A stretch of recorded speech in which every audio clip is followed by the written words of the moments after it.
What is going on, guys? Welcome back to a new video. In today's video, I bought the Titanic for 100,000 shark teeth, and this thing's size is just kind of crazy. It's the second biggest boat in the game. I believe it's bigger, just a smidge bigger than the Britannic and the Olympic, and of course the aircraft carrier is gonna be bigger than it. But yeah, this thing is just so big. Like, look at my avatar. This is my avatar compared to it. There's just so much room.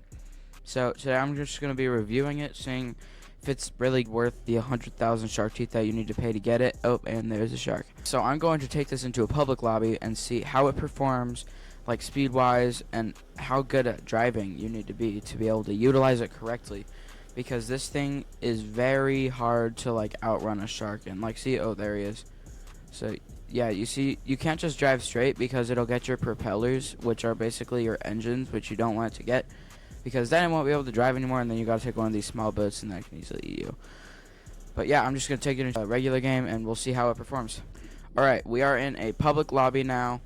Oh my god, you can just see that hover bike right there. You can just see how big it is compared to that small hover bike. And then the pirate ship right there too. So this thing has a top speed of 130 studs per second, I believe.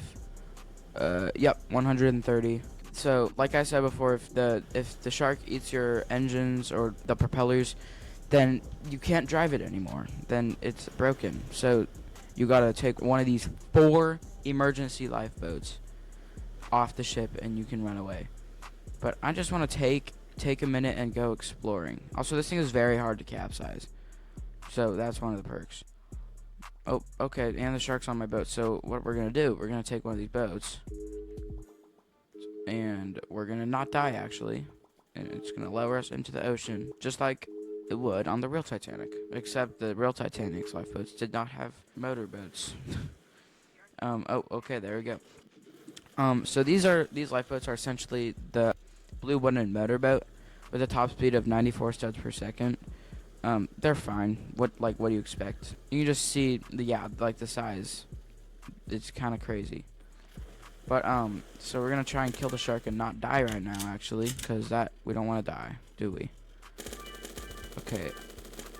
Okay, it's almost dead. It's almost dead. It's almost dead. Oh, and I'm dead. No, oh my god, no, I'm not dead. That was actually really lucky.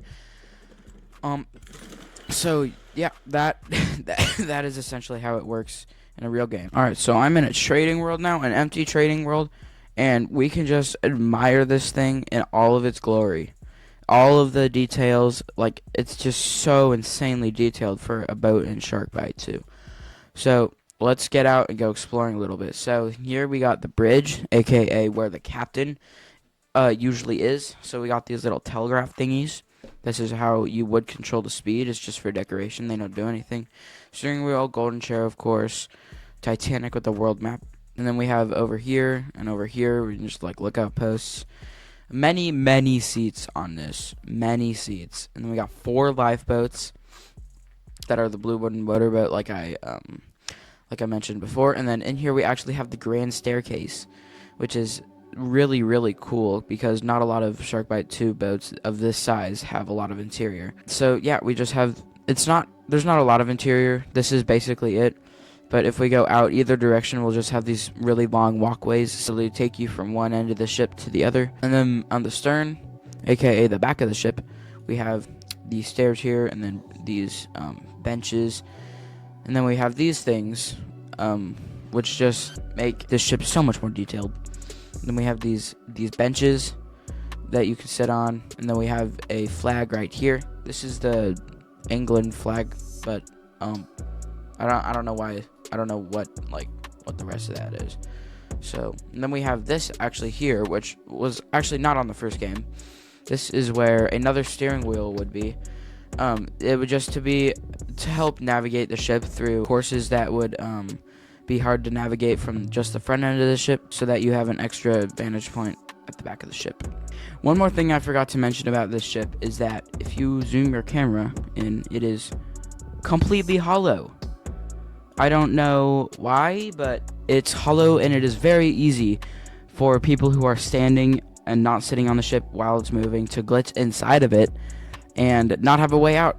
And that's the same with boats. If you run into a boat, then there's a chance that it will completely just phase into the Titanic, and you'll be stuck in the Titanic for the remainder of the round, or until the shark absolutely decimates it. But I don't think that's too big of a deal. I think its size and detail makes up for it. I'm not looking, when you're buying a ship like this, I don't think you should be looking for a ship with good performance. I think you should be looking for a ship that is like super cool and like a lot of people recognize and like know a lot about. Just adds an aspect to the game where you don't have to just be buying random boats that you've never heard of, and you can actually have a really big goal to save up for. So that's just another thing about this ship that you might want to know if you're thinking of buying it. One more thing that's super fun to do, if you go into a trading world and then you go on one of these ramps, you can just absolutely send it flying, and then it just slams down in the water, and it's really fun. I don't know. I don't even. But yeah, that's basically it for this ship. It's just so crazy detailed. Like, the zoom is just crazy. You can very easily see the whole map. But yeah, other than this glorious sounding horn, that's about all for the Titanic. If you guys enjoyed this video, make sure you like and subscribe for more Sharkbite 2 videos, because I know you guys like them. But if you guys also want to see different games, then I could play those games. Some examples would include Greg Heffley Obby, which is one of my personal favorites. But yeah, thanks for watching, and I'll see you guys in the next video.